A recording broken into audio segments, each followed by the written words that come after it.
자, 고조선의 성장 과정, 이제 실제 국가로 시험에 등장하는 내용들을 봅니다. 보세요.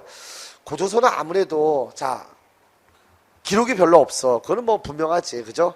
고조선은 기록이 별로 없어요. 자, 우리 몇 가지만 여러분이 파악하시면 되는 게 몇 개 없으니까, 고조선.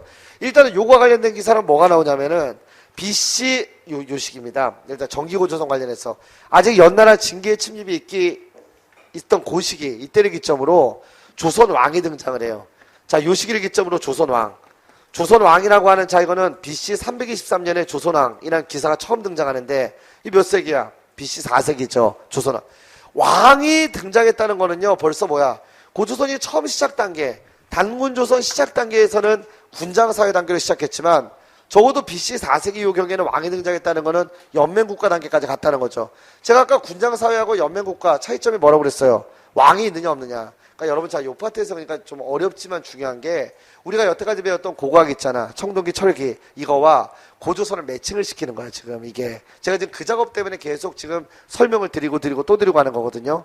그러니까 처음에 군장사회 단계로 시작이 된 고조선. 청동기 사회에 시작이 됐잖아, 그지? 청동기로 봐야 된다고 그랬죠? BC 24세기지만. 이런 고조선이 쭉 어디까지 발전한지는 알 수 없지만, 적어도 조선 왕이 등장했다는 거는 적어도 뭐야? 연맹국가 단계, 연맹왕국 단계까지 갔다는 거, 이걸 얘기하죠. 그리고 그 다음에 이제 왕들이 두 명이 더 등장해요. 누가 등장하냐면 부왕과 준왕이 등장합니다. 그러니까 적어도 이제 고조선에서는 3명 이상의 왕은 나오는 거지. 부왕, 준왕이 물론 활동했던 시기는 언제면 BC 2세기야. 자, 이때는 3세기에서 2세기. 자, 이때가 되겠는데요. 근데 부왕, 준왕이 재밌는 게 뭐냐면 아버지하고 아들로 나오거든. 아버지와 아들. 그래서 우리가 이걸 통해서 알 수 있는 거는 부자 상속도 있구나. 그러니까 기록이 없어서 정확히 알 수 없지만 고조선이 여러분이 생각하는 그런 무슨 원시적인 막 바바리안 이런 국가가 아니라 뭔가 이렇게 체계까지 갖고 있던 나라라는 거. 이거는 분명하지. 왜? 왕들 이름이 지금 등장하잖아. 조선왕, 부왕, 준왕. 또 왕위의 부자 상속, 이것도 나타나고 있어요, 이 안에서. 고조선은 기록이 없으니까 이런 개별적인 팩트들을 여러분이 봐야 되는 거야. 몇 세기부터? BC 4세기 이후부터 벌써 뭐가 등장해? 또 3세기, 2세기에 왕들이 있었다. 적어도 3명 이상의 왕이 등장한다. 이게 첫 번째 포인트. 자, 두 번째. 고조선의 관직명이 등장합니다. 뭐가 등장하냐면 대부. 대부라는 이런 관직명. 자, 이게 등장을 하고요, 대부. 여러분, 대부란 말은 이제 언제 많이 나오냐면 고려시대. 여러분, 4대부, 신진사대부 할 때 많이 나와. 대부는 보통 뭘 얘기하는 거냐면 행정, 실무를 담당하던 행정가, 실무 관료. 실무를 담당하는 관리를 보통 대부라고 하거든요. 고조선에 기록이 별로 없잖아. 대부가 등장을 해. 그래서 우리 시험 문제에 어떻게 나오냐면 고조선은 율령이 반포되지 않았기 때문에 관료 조직이 정비되지 못했다. 이런 맞아 틀려? 틀린 얘기야. 적어도 대부가 있다는 얘기는 뭐야? 관료 조직이 정비가 됐다. 헤이, 물론 기록은 이거밖에 없지만 아시겠죠? 기록이 없는 걸 어떻게 해? 그래도 대부라는 관직명이 등장한다는 건 관료 조직이 정비가 안 된 건 아니잖아, 그지? 관료 조직이 정비돼 있었다. 이걸 보여주는 거죠. 그래서 제가 잠시 후에 이제 위만을 설명해야 되는데 위만이 넘어오자마자 위만이 넘어왔을 때가 왕이 누구냐면 여기는 준왕이야. 준왕 때인데 준왕이 위만을 넘어오자마자 그냥 박사로 임명을 해. 박사. 박사는 오늘날 독토르 한 분야의 어떤 전문가를 얘기하잖아. 근데 이 당시에 박사는 뭐냐면 어느 지역을 다스리는 지방관을 얘기하는 거예요. 박사로 임명을 해. 우리 이런 걸 통해서 또 뭘 할 수 있어요? 지방관의 존재를 확인할 수 있는 거죠. 따라서 자, 내용은 별로 없지만 어쨌건 고조선이라고 하는 자, 이 나라, 우리가 이걸 통해 이제 볼 수 있는 사실, 지금 남아있는 기록 얼마 없지만 이걸 통해 확인할 수 있는 사실은 자, 벌써 지방관도 파견됐다. 그지? 또 관료 조직이 정비돼 있었다. 비록 대부하고 박사 이 기록밖에 없지만 하여튼 이걸 통해서 관료 조직이 정비됐고 다시 한번 지방관도 파견됐다. 이 사실이 바로 64페이지와 65페이지 위에 여기 나와 있는 내용이 되겠습니다. 적어도 BC 4세기 이후부터 왕, 3명의 왕이 등장한다는 거, 또 왕의 부자 상속 체계 이것도 등장하고 있고요. 65페이지 제일 위에 보면 대부라고 하는 자 존재, 그지? 또 박사라는 존재, 위만 이런 걸 통해서 지방관의 파견과 관료 조직의 정비 이걸 확인할 수가 있습니다. 연과 대립하다가 결국 연나라 전성기 때 연나라 장수 징기한테 발리죠. 외우지 마시고 상곡, 어양, 우북평, 요서, 요동까지 동호 일대까지 다 여기까지 다 내줘. 2000여리를 빼앗기게 되면서 만번한 여기를 경계로 했다. 자, 무슨 얘기? 아까 여기 그림 그린 거 여기를 다 뺏겼다는 거죠. 어디까 여기까지. 그리고 이날 이후에 이제 연나라 징기의 침입, BC 4세기, 3세기 이날 이후에 고조선의 강령 거의 어디? 한반도에 국한했다. 이 다음을 이제 우리가 후기 고조선이라고 하는 거죠. 그 내용들 실어놨습니다. 자, 그러는 과정에서 이제 누가 들어와? 위만이 들어왔어요, 위만이. 위만은 어떤 사람으로 나오냐? 위만 역시 어디 있어요? 요 책 안에 다 나와. 위만에 대한 내용도 사기하고 안서에 다 나와요. 위만은 어떤 사람으로 나오냐면 연인 위만 이렇게 나옵니다. 연나라 사람 위만이다. 자, 위만이 전국시대의 혼란을 피해서 고조선에 들어왔어요. 자, 위만이 여기서 들어온 거야. 연나라 혼란을 피해서 들어왔어요. 자, 들어오자마자 얘가 천여 명의 자기 부하와 함께 철기를 가지고 들어왔다는 거야. 천여 명의 부하와 철기를 가지고 들어왔어요. 들어와서 보니까 이제 철기 가지고 들어오고 강력하니까 위만이 들어온 건 BC 3세기야. 아시겠죠? 얘를 서북지방의 방비를 받는 뭘로 임명을 해? 아까 위에서 봤죠? 박사로 임명을 하고 여기에 방비를 받는 요동지방의 방비 책임자로 임명을 한 거야. 근데 위만이 가만히 보니까 왕검성 되게 허술하거든요. 개허술하거든. 그러니까 들어가서 뭐야? 중국이 쳐들어왔다 거짓말한 다음에 성문 열어주니까 들어가서 준왕을 쫓아내고 그리고 자기가 이제 고조선을 접수하게 되는 이걸 우리가 뭐라고 한다? 위만조선. 이게 언제냐면 이제 BC 194년이에요. 한편 이제 준왕은 어디로 가? 갈 데가 없으니까 밑으로 이제 남한한 거죠. 마한적으로 내려오게 되지. 자, 요게 바로 이제 뭐 위만조선. 요게 언제? BC 194년. 요거는 정확히 얘기하면 BC 194년 자 이때가 되겠습니다. 그러니까 위만이 넘어온 시기는 BC 3세기지만 결국 박사로 임명이 돼서 요동지방의 방비를 맡다가 거짓말하고 내려와서 준왕 쫓아내고 자기가 접수하는데 요게 바로 이제 위만조선. 자, 그런데 이제 기자조선을 우리가 인정하지 않는다고 그랬잖아. 뭐 기분도 안 좋고 중국이 우리를 지배했다는 거. 근데 위만조선. 위만도 지금 뭐라고 나온다고 원 기록에는 연인 위만. 이것도 식민정권 아니야? 이것도 기분이 안 좋지 우리한테. 그지? 그래서 우리는 연구하기 시작을 했어요. 위만은 혹시 연인 위만이라고 나오지만 연나라에서 활동하던 고조선 사람은 아닐까? 우리 안 되면 우리나라 사람 만들어야지 일단은. 됐어요? 하여튼 뭐 이 구체적 부차한 내용들 다 부차적인 내용은 필요가 없고 우리는 일단 뭐야? 이 위만조선 이거는 인정을 해. 인정할 수밖에 없어. 기록이 너무 명백하게 나오니까. 대신 위만조선이라고 하는 자 연인 위만이라고 나오지만 위만조선은 단군조선을 계승한 것으로 봅니다.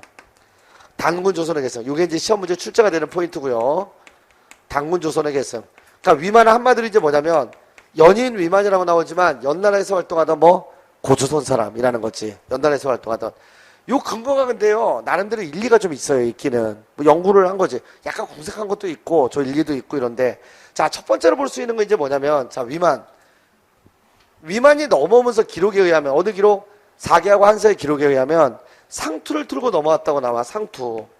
그리고 중국의 기록인 요 기록에 의하면 위만이 넘어오면서 상투와 호복을 입고 넘어왔다 이렇게 나오는데 여러분 호복은 말 그대로 풀이하면 이제 오랑캐 옷이죠. 근데 이거 사마천이나 반고 다 중국 짱깨들 아니야. 얘네가 볼 때 오랑캐 옷이니까 오랑캐 옷. 원래 오랑캐 옷인데 이거는 조선 옷이 아니었겠냐. 조선인 옷이 아니었겠나. 이렇게 보는 거지. 아니면 또는 뭐야. 흰옷. 흰옷 입고 넘어왔다. 이렇게 보기도 하고요. 좀 궁색하지. 근데 일단 위만 우리나라 사람 만들어야 되니까 자 상투를 틀고 오랑캐 옷을 입고 넘어왔다. 이건 좀 궁색하긴 해 사실은요. 자 근데 두 번째 거. 자 두 번째 근거. 위만이 고조선 사람이라는 근거. 자 위만이 넘어오자마자 서북지방의 방비라는 중책을 맡았어. 만약에 정말 위만이 짱깨였다면 뭐야? 너 오자마자 니하오 뭐 이러면서 막 하우다 에이 이랬으면은 얘를 서북지방의 방비를 맡겼겠냐 이거지. 얘가 넘어오자마자 뭐가 통하고 정서적 공감대가 있으니까 맡기지 않았겠냐. 즉 위만이 넘어오자마자 입국 직후에 뭐야? 박사로 임명이 되고 서북지방의 방비를 맡는 중책을 맡았다라고 하는 사실은 위만이 연에서 활동하던 고조선 사람이었다라는 근거가 아니겠냐. 이것도 좀 궁색하긴 해. 그지? 그래도 하여튼 두 번째 근거. 그 다음에 이제 세 번째로 볼 수 있는 거. 지금 여러분 시험에 직접적으로 나왔던 거고 나오는 거예요. 잘 알아두셔야 돼요. 세 번째 근거는 뭐냐면 여기서 좀 이거는 우리가 설득력이 좀 있어요. 위만이 만약에 정말 짱깨였다면은 위만이 준왕을 몰아냈어. 그리고 고조선을 접수했잖아. 그럼 위만은 당연히 뭐야? 국호를 바꿨을 거야. 자, 국호. 위만 집권 이후에도 국호를 그대로 뭐야? 조선이라는 국호를 사용을 했죠. 이러한 사실은 위만이 뭐야? 연에서 활동하던 고조선 사람이었을 확률을 뒷받침하는 중요한 근거가 되지. 그래서 자 위만이 집권한 다음에도 조선이란 국호를 그대로 사용했다는 거. 자 이러한 사실 되게 중요합니다. 조선이란 국호 그대로 사용했다. 됐어요? 위만이 한테 연에서 활동하던 고조선 사람이라는 근거. 이건 되게 설득력 있는 거야. 그 다음에 네 번째로 볼 수 있는 거 위만이 집권한 다음에 이것도 설득력 있어요. 만약에 정말 위만이 짱깨였다면 토착 세력을 배제해야 되는데 기록에 의하면 어떻게 나와? 토착 세력 중에서도 높은 지위에 오른 자가 많았다. 자 고위직이 많았다 라는 사실 이걸 보여주고 있습니다. 하여튼 많았다. 자, 됐어요? 고위직이. 자, 이 마지막에 있는 두 개. 자, 이 국호를 그대로 조선이라고 했다는 거와 위만집권 이후에도 토착 세력 중에 고위직이 많았다는 사실은 위만조선이 바로 뭐 단군조선을 계승했다라고 볼 수 있는 중요한 근거 중에 하나. 근거 중에. 하여튼 네 가지 다 알아두셔야 돼요. 서울시 기출 문제 한번, 지방직 한번 두 번에 걸쳐 시험에 출제가 됐었고, 어쨌건 이걸 근거로 뭐야? 우리가 위만은 고조선 사람이다. 따라서 위만조선은 기자와는 달리 단군조선을 계승했다라고 보는 거 되게 중요합니다. 이거 자체 네 가지가 시험에 나올 수 있으니까 꼭 알아두셔야 돼. 자, 됐죠? 자, 요 내용이 어디? 65페이지에 위만의 입국 과정, 그리고 준하게 시임을 받고 나중에 위만이 집권하는 과정, 이런 것들 나와 있고요. 그 다음에 아래쪽에는 위만조선의 성격 뭐예요? 단군조선을 계승했다. 그 근거들 지금 설명드린 거 밑에 적어놨어요. 자, 위만조선 관련해서 두 가지가 시험에 나올 수 있는 게 이제 요거랑 하나가 이거랑 두 번째. 이제 위만조선 이후에 어떤 변화들이 있는가? 자, 위만조선 이후에 어떤 변화들. 자, 이게 이제 시험에 나옵니다. 이 포인트. 요거 기억해 두셔야 되겠고요. 첫 번째. 일단은 위만이 집권한 다음에 첫 번째. 철기 문화가 본격적으로 수용이 돼요. 자, 아까 뭐라고 그랬어? 위만이 넘어오면서 이미 철기를 가지고 넘어왔다고 그랬죠? 철기 문화가 이제 한반도 전체, 자, 여기서 중요한 거는 본격적으로 수용이 된다는 거. 여기서 주의하셔야 될 점. 철기 문화가 처음 들어온 거 아니야. 주의하셔야 돼. 지금 다시 한번 위만조선 몇 세기라고 그랬어? BC 194년, BC 2세기. 자, 철기 우리나라에 처음 유입된 건 BC 몇 세기야? 5세기. 뭔지 알겠죠? 철기는 훨씬 전에 들어온 거고, 이때는 철기 문화의 뭐 본격적인 수용. 이게 시험에 나올 때는 본격적 수용 이렇게 나올 수도 있지만 전국적 확대라고 나올 수도 있습니다. 왜? 여러분 준왕 세력이 남하하면서 어떻게 됐어요? 철기를 갖고 남쪽으로 내려가거든. 그래서 철기 문화의 본격적 수용이면서 철기 문화의 전국적 확대 두 가지 같이 볼 수 있습니다. 이게 중요한 거야. 최초가 아니다. 다시 한번 BC 194년에. 두 번째로 볼 수 있는 거는 자 위만이 집권한 다음에 남방의 진과 동방의 예가 중국의 한과 교역하는 것을 중개했어요. 하여튼 중국의 한과 교역하는 것을 중개했다. 여러분 남방의 진과 동방의 예라고 하는 차이가 나오는데요. 자, 여기 봐봐. 남방의 여러분들 그 진이라고 하는 자 이 세력이 지금 있는데 진. 하여튼 남방의 진이라고 하는 세력. 뭔지 모르지만 이 세력이 있었대요. 그 중국 기사에 의하면은 이 진에 대해서 언급이 되어 있는데 귀신을 믿으며 전 국민의 절반이 무당이었다. 이렇게 돼 있어요. 뭔지 알겠어요? 이렇게 돼 있어 이게. 그러니까 진이라고 하는 세력에 대한 설명이 이렇게 나와 있단 말이야. 뭔지는 모르지만 이 진이라고 하는 자 얘네들 나중에 이제 사만도를 마찬가지고 철기 시대에 여러분들 아까 우리 유물들 본 것 중에 쌍두령, 팔추령 이런 거 나오죠. 무당 쓰는 방울 같은 거 있잖아. 이게 주로 출토되는 지역이 어디냐면 한반도 남부지방이야. 이 진이 있던 지역이거든. 그러니까 정말 얘네가 뭔가 신기가 있긴 있었던 것 같아요. 근데 이렇게 나와. 남방의 진. 동방의 예는 뭔지 몰라요. 여기는 동해라고 얘기하는 자 이런 것도 있고 또 여기에는 뭐야 그냥 예맥 어딘가 우리 예맥이라고 하잖아. 이거로 보기도 해요. 알 수 없어. 하여튼 남방의 진과 동방의 예가 나중에 중국은 뭘로 통일이 되냐면 한으로 통일되거든요. 중국의 한과 교육하는 것을 중개했다. 고조선이 지금 어딨어? 여기 중간에 있잖아. 고조선 여기 있잖아요. 그지? 위만조선 여기 있잖아. 그러니까 얘네가 중국과 교육하는 걸 중개했다. 여러분 근데 이거 말이 좋아 중개지. 한마디로 뭐야? 자기들을 통하지 않고서는 교육을 못하게 한 거죠.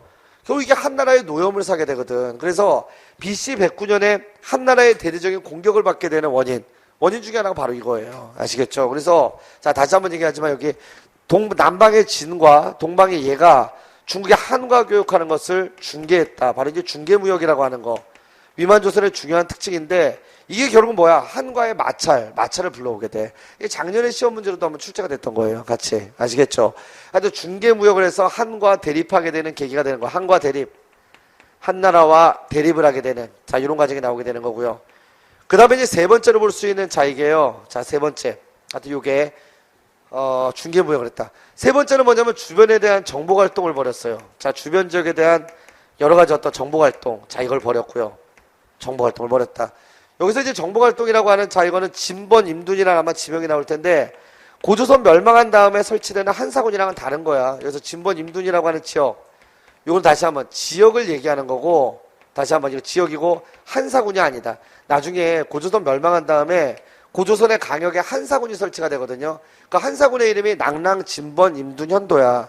그 여러분이 나중에 헷갈릴 수 있는데 이름이 똑같으니까 임둔, 진번 이렇게 나왔으니까 이건 지역을 얘기하는 거지 한사군이 아닙니다. 아시겠죠? 그냥 황해도 함경도 지역 일정 지역을 얘기하는 거야. 뭐 몰라도 상관은 없는데 여러분 책에 적혀 있으니까 설명을 좀 드리고 하는 겁니다. 하여튼 어쨌든 정보활동을 벌였다. 활발한. 이것도 뭐야? 한과 대립하게 되는 또 원인이 되는 거지. 주변지역 정보활동. 이게 이제 한의 침입을 야기하게 되는 거고요. 자, 마지막에 이제 네 번째로 볼 수 있는 게 뭐냐면 여러 가지 관제 정비. 관제가 보다 잘 정비가 돼요. 그래서 위만 조성 관련되어 있는 관제가 아주 자세하게, 디테일하게, 나와 있어요. 이게 사기나 한서 같은 데도 아주 디테일하게. 그 여기는 뭐가 등장하냐면 왕이 있고요. 그 다음에 부왕적 존재로서 비왕이 등장을 하고요. 태자도 있습니다. 이 안에는 태자. 그 다음에 또 뭐가 나와? 상, 대신, 장군, 경, 뭐 이런 게 등장을 해요. 훨씬 더 뭐야? 관료 조직이 잘 정비가 된 거죠. 이 구체적인, 자, 이런 내용들이 지금 등장을 하고 있습니다. 이렇게 등장을 하고요. 여기에 뭐까지 나오냐면, 폐수, 서군, 폐수, 상군, 군사 조직까지 나와요. 자, 폐수, 서군, 폐수, 상군 같은, 자, 군사 조직. 이 군대죠, 군대. 자, 이런 게 등장을 해서, 자, 고조선이 봐봐. 이런 걸 보면은 여러분이 생각하는 것보다 훨씬 더 뭐야? 발전된 국가였다는 사실을 보여주는 거죠. 그러니까 단순하게 무슨 뭐 곰이 사람이 된 웅녀와 무슨 뭐 환웅의 결합으로 만들어진 국가가 아니고, 아시겠죠? 여러분이 생각하는 것보다는 훨씬 더 발전된 국가였다. 적어도 마지막에 멸망하기 전에 이 위만조선이 때는. 자, 이런 내용들이 어디? 바로 이제 이번에는 66페이지에 그 내용들 위에 나와 있는 내용이 있죠. 왕태자, 비왕상, 대신경, 장군 뭐 이런 명칭, 폐수서군, 폐수상군, 뭐 경 이런 것들이 나와요. 자, 관료 조직의 어떤 정비까지 해서 됐죠. 자, 기자청동기 뭐 기자조선 아까 설명을 다 드렸고 결국 이런 것들이 뭐야? 한과의 어떤 대립을 야기하게 됐고 이게 나중에 한과의 어떤 전쟁이 일어나는 계기가 되죠. 자, 이렇게 되는 거야. 하여튼 한과의 어떤 전쟁이 일어나는 이런 계기가 되고요. 그래서 이제 이 전쟁이나 BC 109년에 한나라 무제가 고조선을 대대적으로 침공을 하게 되는 자 이런 상황이 벌어지게 되고 여기서 이제 1차 접전에서 승리를 해요. 한해 침입 이걸로 인해서 승리를 해. 자, BC 109년 한무제의 대대적인 공격을 막아내. 또 대단한 건 뭐야? 전 세계 최강국이었던 한나라가 쳐들어온 거예요. 고조선을 쳐들어왔어. 당시에 전 세계 최강국이야, 그지? 흉노의 좌비를 끊는다. 여러분 한나라가 여기 이렇게 있고 한나라가 있고 여기 위에 이제 흉노가 있어서 흉노의 왼팔, 고조선은 흉노의 좌비, 왼팔을 끊는다. 이걸 명분으로 고조선을 이제 침공을 한 거죠. 근데 이걸 막아내야 돼. 파이팅 있게. 고조선 장난 아닌 거지. 그래서 1차 접전, 폐수 접전에서 승리를 합니다. 근데 아무래도 이제 무력이나 경제력이 우세한 한나라는 막 파상 공격을 퍼붓고 결국에는 무력의 열세. 자, 이걸 극복하지 못하고 BC 108년. 그러니까 1년 만에 고조선은 멸망을 하게 되는 거죠. 그래서 이제 고조선의 멸망. 자, 이걸로 이어지는 시기가 이제 고조선 끝. 멸망. 요게 언제예요? 바로 BC 108년. 자, 이때가 되겠습니다. 하여튼 1년간의 접전 끝에 고조선이 멸망하게 되는 거. 자, 됐어요? 멸망. BC 108년. 자, 근데 멸망과 관련돼서 잠깐 제가 설명 하나만 드릴게요. 이 고조선 멸망이 정말로, 물론 무력이 약해진 건 사실이죠. 계속된 침입. 1년 동안 5차례 파상적인 공격을 퍼부었다는 거는 고조선이 버티기 힘들었다는 건 사실이야. 근데 과연 이것 때문에 망했을까? 이거는 이제 퀘스천인 게 사마천의 사기에 의하면 재밌는 기사가 나옵니다. 자, 고조선을 공격을 할 때 당시에 육군 사령관이 순채, 듣기만 하세요. 외우지 마시고. 사기에 보면 뭐냐면 순채라고 하는 한나라 장수가 나와. 또 양복이라고 하는 수군 사령관, 해군 사령관이죠. 순채 양복이라고 하는 이 당나라 사람이야. 당나라 사령관이 나오는데 자, 봐봐. 고조선을 멸망시켰으면 얘네 승진해야 되는 거 아니야? 얘네 막 상 받아야 되는 거 아니야? 근데 얘 어떻게 돼? 돌아가자마자 얘 참수된다? 아시겠어요? 얘는 목숨은 부지하는데 사탈관직 당하고 재산 다 몰수당하고 나중에 고향에서 그냥 거지같이 살다 죽어요. 뭔지 알겠어? 그럼 결국 얘네들 당나라를 미쳤어 왜 당나라가 나와? 한나라 장수인데 한나라 장수 그지? 얘네가 지금 고조선 멸망시켰는데 상도 못 받아. 희한하잖아요. 그럼 상을 누가 받았냐? 여러분 고조선 마지막 멸망할 때 이때 고조선 왕이 누구냐면 우거왕이야. 외우지 않으셔도 돼. 고조선 마지막 멸망할 때 왕이 이제 우거왕. 우거왕 때 이제 고조선이 멸망을 하게 되는데 상을 누가 받냐? 우거왕의 아들이 상을 받아. 뭔가 이상하지 않아요? 걔 호로 새끼죠. 그러니까 자기 아버지 팔아먹은 거지. 이해돼? 어떤 상황인지? 얘가 큰 상을 받아. 우거왕의 아들이. 그래서 고조선은 무력의 열세도 맞지만 사실은 용감하게 싸워갖고 한나라를 막아낸 건 맞는 것 같고 됐어. 그 다음에 결국엔 그런 과정에서 어떻게 돼? 내분이 일어났겠지 안에. 그래서 고조선에 로인이라고 하는 재상이 하나 있었는데 얘 아들이 상을 받고요. 또 우거왕의 아들이 상을 받아. 그래서 결국 무력의 열세도 열세지만 결국 내분으로 망했다. 이렇게 보는 게 맞죠. 자, 고조선을 멸망시킨 다음에 한나라는 고조선 이 땅에다가 소위 한사군이라고 하는 걸 설치합니다. 한사군. 한 나라에 4개의 군현, 바로 한군현이죠. 자, 이걸 설치하게 돼요. 한군현, 한사군을 설치하게 돼. 자, 됐어. 한사군은 여러분 책에 나와 있죠. 낙랑, 진번, 임둔, 현도. 이렇게 이제 4가지가 있는데요. 낙랑은 고조선의 옛 수도에 설치했다고 나와요. 자, 어디 있어요, 여러분들? 67페이지 내용들 지금 보고 있는 거죠. 한군현, 그렇게 돼서. 낙랑, 진번, 임둔, 현도. 여러분, 낙랑의 위치에 대해서는 제야사학자들 뭐 다른 주장들 하고 있지만, 우리 뭐 어차피 수원국사니까, 이거는 평양으로 보고 있습니다. 고조선의 옛 수도였던 아사달의 위치를 평양으로 보고 있기 때문에 평양. 그리고 진번과 임둔, 이거는 어딘지 모르는데, 기본적으로 뭐냐면 여기, 태백산맥과 여기 태백산맥과 함경산맥 동쪽 어디로 보고 있어요. 그러니까 아까 얘기하는 황해도 함경도의 진번 임둔이 아니라 임둔군 진번군을 여기로 보고 있는데 한나라에서는 너무 멀어서 다스리기 어렵다라고 그래갖고요. 여기 일찌감치 하여튼 이게 없어져 버립니다. 아시겠죠? 그러니까 일찌감치 하여튼 조기를 폐쇄해버리게 되는 거고요. 그래서 이거는 일찌감치 없어져. 한 20여 년 만에 없어지고. 현도군도 어딘지 모르지만 다만 고구려가 현도군 내에서 시작이 됐다고 나오거든. 그러니까 여기 어디겠지? 고구려 시작된 여기 어디. 하여튼 현도군, 그 다음에 어디? 낙랑군. 그리고 나중에 요 밑에다가 대방군이라고 하는 걸 설치해요. 황해도 일대에다가 대방군. 그래서 이제 중국이 우리나라를 지배하는 통로가 어디? 현도군, 그 다음에 낙랑군, 그 밑에 대방군까지, 대방. 요거까지 해갖고요. 여기를 중심으로 이제 한반도를 지배하는 체제를 갖추게 되는데, 요게 바로 이제 한사군, 한군현 체제. 이렇게 알아두시면 됩니다.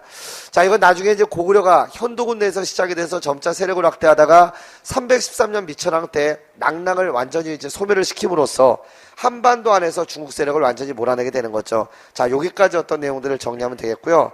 오늘 참 시간 안배를 잘 못해갖고 여러분들 좀 쉬는 시간이 애매해졌는데 좀 화장실 갈 사람들도 있고 이럴 텐데요. 수업은 끊지 마시고 일단은 5분 정도 시간을 드릴 테니까요. 화장실만 갔다 오시고 오늘 8조법것만 정리하고 마무리할 거거든요. 아시겠죠? 그러니까 5분 정도 시간 드릴 테니까 화장실만 갔다 오시고 요거는 잠깐 끊었다가 바로 들어가실 때 동영상 자, 지금 여러분 고조선의 사회라고 하는 거 보세요. 67페이지에. 자, 계속 이어서. 그 기록을 보시게 되면 이제 요번에 지금 여기 나와 있는 이제 내용들은 뭐냐면 고조선. 자, 이 사회에 대한 어떤 사회였냐? 사회 성격이 뭐였냐? 이걸 보여주는 법이 있습니다. 제가 아까 설명을 드린 대로 여기 있는 한서라고 하는 책에 이제 8조법이라는 내용이 이걸 반영하고 있는데요. 이 안에서 이제 3개의 조목, 이게 전하고 있는 거죠. 자, 보세요. 사람을 죽인 자는 즉시 죽이고, 자, 이게 무슨 얘기야? 너 사람 죽이면 너도 죽이겠다 이 얘기죠. 이런 걸 우리가 뭐라고 하냐면 우리 국사사투리, 그러니까 전문 용어로 보복법이라고 그래. 보복법. 그래서 우리가 8조법이 시험에 나올 때는 항상 여러분이 뭘 봐야 돼? 보복법적 관습법이다. 됐어요? 보복법적 관습법. 그러니까 요 법 자체가 물론 이게 이제 성문법이 아니냐라는 이견이 있긴 있어요. 근데 이게 한 70년대 이렇게 나오다가 지금 최근에는 거의 언급이 안 되는데, 자, 보복법적 관습법. 천천히 들어오세요. 자, 보복법적인 관습법을 얘기하는 거고, 그래서 하여튼 3개의 그러니까 8개 법밖에 안 되는데 이게 뭐 성문법이다 이렇게 보기는 좀 어렵죠. 저 첫 번째 나와 있는 내용이 그걸 지금 얘기합니다. 그 다음에 남에게 상처를 입히지 않은 곡식으로 배상하며, 여러분 지금 곡식 나왔어. 이 사회가 어떤 사회? 농경사회. 그리고 곡식으로 배상한다는 거는 당시에 이미 뭐가 있어? 사유재산제, 이게 존재했다는 걸 보여주는 거죠. 사유재산제, 그 다음에 이제 농경사회. 도둑질한 자는 그 집의 노비로 삼되, 여기서는요, 남의 재산을 보호한다는 거니까 이것도 역시 뭐야? 사유재산제 이걸 얘기하는 거고, 그 집의 노비로 삼는다. 우리가 계급사회를 얘기하는 거죠. 그리고 이게 형벌노비를 얘기합니다. 여기서 얘기하는 거. 용서받기를 원하는 자는 1인당 50만 전을 내야 한다. 잠깐 여기 보세요. 자, 1인당 50만 전 내야 된다. 사유재산제를 얘기하는 건데, 여러분, 자, 이걸 쓴 사람이 누구라고? 반고. 반고가 한서라고 하는 책에서 이걸 좀 한서 지리지 편에서 지금 얘기하고 있는데요. 중국은 이 당시에 화폐가 있죠. 고조선 안에서도 등장하는 화폐들이 있잖아. 그러니까 50만 전이라는 개념이 등장을 했어요. 이걸 보고 근데 고조선에서 독자적 화폐가 제작이 되었다. 독자적 철전이 제작이 되었다. 그럼 무조건 틀린 얘기야. 이걸 좀 주의하셔야 돼. 자, 봐. 중국과 교역하는 과정에서 중국 화폐가 고조선 안에서 나와. 우리가 배웠던 항상 지금 이 파트는 뭐야? 우리가 배웠던 고고학과 이제 역사 파트를 크로스하는 게 중요하다고 그랬어요. 여러분들 철기 시대 초기에 고조선 땅 안에서 발견된 명도전, 오수전, 반량전, 이런 화폐들이 중국과의 교역을 통해 들어왔어.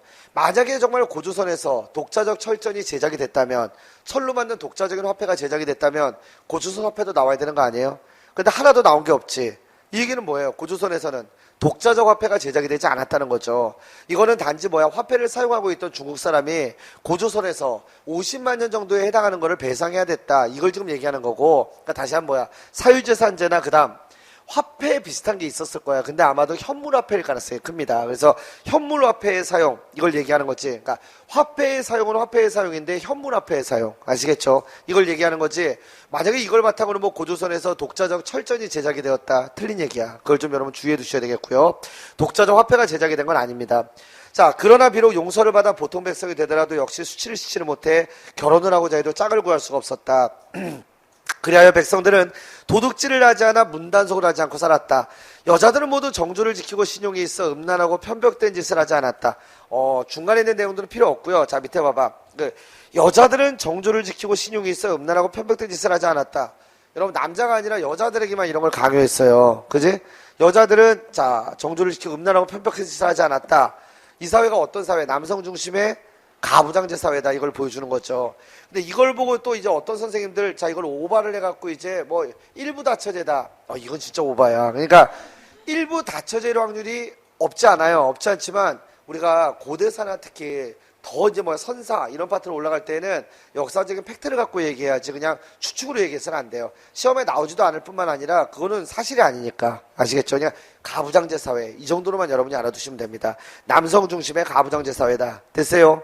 나머지 한번 읽어보시면 되고. 자, 성격을 한번 보세요. 밑에 나오죠. 관습법으로서의 뭐 보복법. 관습법적 보복법이고. 자, 밑에 8조법의 해석이라고 지금 나와 있는 자, 그 내용은 지금 설명드린 그 내용입니다. 지금 이 안에서. 자, 8조법을 통해 우리는 고조선 사회, 자, 이걸 알 수가 있는 거죠.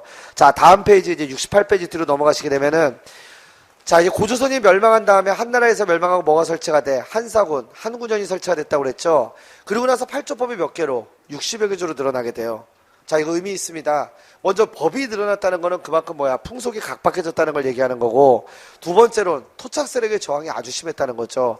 우리가 이걸 통해서 고조선의 어떤 민족, 이 사람들이 중국과 된다는 독자성, 소위 나중에 여러분 뒤에서 배울 텐데, 중국에서는 지금 이제 고구려가 중국의 지방 정권이다. 그게 한 단계 나아가서 그 다음 발해, 고조선까지도 이제 중국의 지방 정권이다 이렇게 얘기하고 있는데, 만약에 정말로 지방 정권이라고 한다면, 만약에 중국 민족의 일부라고 한다면 이렇게 강력한 저항은 없었겠지. 근데 고조선, 이 사람들의 저항이 굉장히 심했고, 그 제가 잠시 후에 여기까지 제가 설명을 드릴 텐데, 고조선 멸망하고 이 한사군이 설치가 됐을 때, 고조선에 원래 있었던 이 땅 있잖아. 한사군 아까 어디라고 그랬어? 여기 평양, 그지? 여기 현도군, 여기 낙랑, 그 다음에 여기 현도군, 그 다음에 대만까지 있다고 그랬잖아. 원래 고조선 강역은 여기잖아요, 그지? 여기에서 이제 부여, 고구려, 옥저, 동해, 사만이 형성을 하거든. 그 여러분들 그 지도로 밑에 나와 있는 거. 이때가 언제야? 고조선 멸망한 이후에 바로 설치가, 이 나라가 세워지는 거거든. 이런 나라들이 등장을 하거든요. 이러한 사실은 당시에 고조선, 아주 독자적인 어떤 민족으로서 자, 이 한나라에 저항을 했다라는 걸 보여주는 걸로 어쨌건 이러다 보니까 뭐야? 법이 8조법에서 몇 개로 60여 개조로 늘어났다. 하여튼 법이 고조선 멸망한 이후에 60여 개조로 늘어난 거, 자, 의미가 있습니다. 아시겠죠? 토착민의 저항이 심했고 풍속이 각박해졌다는 걸 의미하는 겁니다. 거기까지 알아두시면 되겠어요. 자, 여러 나라의 성장이라는 이 파트는 지금 여러분이 본 대로 언제? 고조선 멸망한 직후. 자, 이때 고조선의 강역. 자, 여기서 등장한 나라. 부여, 고구려, 옥저동의 사만. 자, 이런 나라가 등장을 합니다. 이제 초기 국가의 형태. 자, 이 틀을 갖춘 나라들이, 여러 나라들이 성장을 하게 되는데, 먼저 위치를 먼저 이 지도에서 여러분이 확인을 해 보셔야 돼요. 제일 위에 거기 숭화강, 강을 중심으로 하는 여기에 이제 부여. 그리고 고구려라고 하는 건 자, 위치가 아무래도 지도에 표기하다 보니까 지금 애매하게 돼 있긴 한데, 이건 뭐 어떤 지도도 마찬가지지만, 그 졸본이라고 보이시죠? 졸본. 이 고구려가 시작된 데야. 그 다음에 국내성으로 옮겨서 발전하게 되는데요. 어쨌든 여기가 현도군이 있던 지역에서 고구려가 성장을 하죠. 그 다음에 옥저, 함경도 북부지방이죠. 보니까 지금. 자, 우리가 여기 산맥이 이렇게 하나 있습니다. 자, 여기 보면은 산맥이. 여기 이제 함경산맥이 이렇게 있고, 그 다음에 여기 태백산맥이 이렇게 있어요. 옥저는 함경산맥 동쪽에 넓진 않지만 평야지대입니다. 여기 바다를 끼고 있는. 그러니까 당연히 뭐야? 어물, 소금, 미국 생산이 활발했겠죠. 동해는 그 아래에 있어요. 강원도 북부지방 여기를 거치고 해서 동해가 있어요. 여기도 어물, 소금, 미국 생산이 활발했고요. 됐어요? 그러니까 옥저하고 동해, 동쪽으로 치우쳐 있지. 그 다음에 자, 이제 사만이 있는데요. 사만도 지금 위치가 아무래도 표기하다 보니까 좀 애매하게 그려져 있을 텐데, 여기 봐봐. 여기는 경기도 일대. 여기 충청남북도, 여기죠? 충청남북도가. 그 다음에 어디야? 전라남북도. 요 일대를 중심으로 있었던 게 뭐야? 마한. 그러니까 마한이 제일 넓어요. 그 다음에 여기 낙동강이 이렇게 흘러갑니다. 낙동강이 이렇게 흘러가는데, 낙동강 유역을 중심으로 변한. 여기 나중에 가야로 발전하거든요. 그 다음에 태백산맥 동쪽에 여기 있던 게 누구야? 진안. 그래서 마한이 제일 넓어. 마한, 변한, 진안. 세 개를 합쳐서 뭐라고 그래? 사만. 그러니까 이런 나라들이 형성되는 거죠. 그러니까 부여, 고구려, 옥조동의 사만. 자, 여러분이 지금 보고 있는 부여, 고구려, 옥조동의 사만이라는 이 나라, 이들이 나라가 시기적으로 보면 언제 형성이 되는 거냐? 바로 BC 1세기에서 고조선이 봐봐. BC 108년에 멸망을 했잖아요. 그럼 바로 BC 1세기로 넘어가는 그 직전에 멸망한 거 아니야. 그지? 왜냐면 BC 99년부터 이제 BC 1세기니까. 고조선 멸망한 이때부터 시작을 해서 여러분이 지금 보고 있는 시기는 언제? AD 1세기까지. AD 1세기 이후에는 이제 고구려, 백제, 신라 이런 나라가 성장을 하거든. 이때 고조선이 멸망한 직후에 한사원이 설치되어 있던 시기에 우리나라 고조선의 강역 여기서 등장한 나라 바로 뭐라고요? 부여, 고구려, 옥조동의 사만. 자, 지금 여러분이 보는 요 나라들은 시기적으로는 지금 같은 시기예요. 근데 나라의 발전 단계가 좀 많이 다릅니다. 무슨 얘기냐면 먼저 결론 먼저 얘기하면 부여하고 고구려하고 사만은 왕이 있어요. 왕이 있다 없다? 자, 뭐를 구분하는 기준?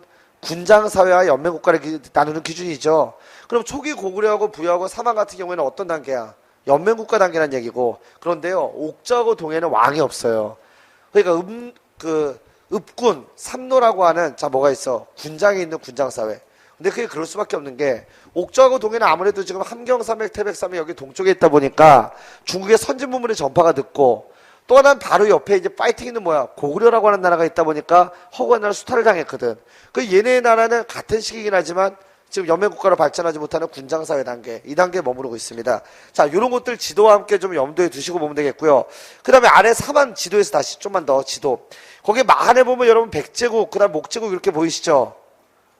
이게 뭐냐면 중심국이야. 미리 먼저 설명을 드리면 마한은 54개의 작은 나라로 구성되어 있거든.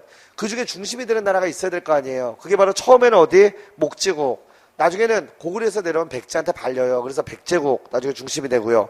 그 다음에 구야국이라고 보이시죠? 낙동강 유역에. 여기가 변환의 중심지. 낙동강 유역. 오늘날 김해지방이야. 됐죠? 그 다음에 진안에는 사로국이라고 보이죠? 오늘날 경주입니다. 여기 사로국. 이게 이제 진안 여러 나라의 중심국. 이렇듯 자 연맹왕국이라고 하는 연맹국가라고 하는 자 이런 나라의 특징은 여러 나라가 이렇게 합쳐져 있지만 중심이 되는 나라가 있어요. 거기를 중심으로 해서 여러 나라가 연맹체를 이루고 있는 이걸 바로 뭐라고 그래? 연맹국가라고 하는 겁니다. 자 이렇게 해서 지도와 함께 몇 가지를 설명을 보고 자 뒤로 넘어가 보세요. 어디로 가시냐면 여러분 페이지 77페이지 사실은 요 도표를 정리해야 됩니다. 여러분 지금 보고 있는 요 파트에서 시험 문제 나오는 거는 단 한 가지 유형 외에는 거의 없어요. 뭐냐면 사료형 문제로 나오는데 자 어떤 나라의 풍습이나 사회문화 관련된 게 딱 위에 제시가 되고요. 좀 복잡하게 나오면은 가나 다나 이렇게 나오게 돼. 다음 가에서라 이 국가와 관련된 설명으로서 이 풍습이 있던 국가와 관련된 설명으로 옳은 것은 옳지 않은 것은 하여튼 4개가 통째로 나오는 경우도 있고 이런데 어쨌건 문제 유형은 이런 유형밖에 없어. 그러니까 여기서는 여러분이 어떻게 공부를 하셔야 되냐면 특히 자, 요 표에서는 다른 게 문제가 아니라 거기 오른쪽에 사회 문화하고 제천 행사 나오죠. 형광펜 같은 걸로 거기다에 블랭크를 전체를 다 쳐버리세요. 전체를. 그러니까 여기서 중요한 거는 제일 중요한 게 다시 한번 사회 문화하고 제천 행사. 됐어? 오른쪽에. 아예 전체를 블랭크를 다 쳐두시란 얘기야. 왜? 여기서 시험에 나오니까. 그리고 제 설명을 좀 잘 들으셔야 되는 게 뭐냐면 무조건 사료형 문제로 나오는데 사료를 읽어가면서 아 이게 뭐에 대한 사료다. 이를테면 순장에 대한 사료다. 그럼 순장. 물론 아까 우리가 이제 강상묘, 누상묘도 봤지만 거의 97%는 부여로 나오거든요. 아 이거 부여다. 그렇게 접근할 수 있어야 돼요. 그러니까 여기서 시험 문제 나오는 거는 뭐 순장, 형사, 취수제 말이 좀 어렵잖아. 그지? 어렵지만 내용을 정확히 알고 있어야 사료를 읽으면서 여러분이 키워드를 찾을 수가 있어요. 항상 사료에는 키워드가 반드시 나오니까. 뭔지 알겠죠? 그래서 내용을 좀 잘 이해하고 어쨌건 자 풍습이 제시문으로 제시가 되고 이러한 풍습이 있었던 나라 여기에 대한 설명으로 옳은 것은 옳지 않은 것은 뭔지 알겠죠? 그런 문제 유형을 대비하면 돼요. 제가 한테 곁다리로 말씀드리는 걸 좀 잘 기억해 두셔라 했어요. 이게 내용 자체가 어떻게 문제로 적용이 되는지 여기에 대한 내용을 설명해 드리는 거니까 알겠지? 자 됐어요. 자 부여를 먼저 보시게 되면 위치 숭화강, 송화강 이쪽 지역이라고 그랬죠. 저 위에 그죠? 여기에 자 정치체제를 보시게 되면 아까 제가 그림 그려드린 거 기억해 보세요. 거의 5집단 체제 왕이 있습니다. 가운데 왕이 있어요. 그리고 군장으로서 각각의 지역을 다스리는 뭐가 있어? 마가, 우가, 저가, 구가. 그림 다시 안 그려드려도 되지 않겠어요? 아까 그려드린 그림 그거랑 똑같은데 왕이 그림을 좀만 작게 그리면 이게 공간이 좀 없으니까 왕이 있으면은 자 각각의 군장들, 부족장들이 다스리는 지역이 따로따로 이렇게 있다고 그랬죠? 요게 연결은 되어 있긴 하지만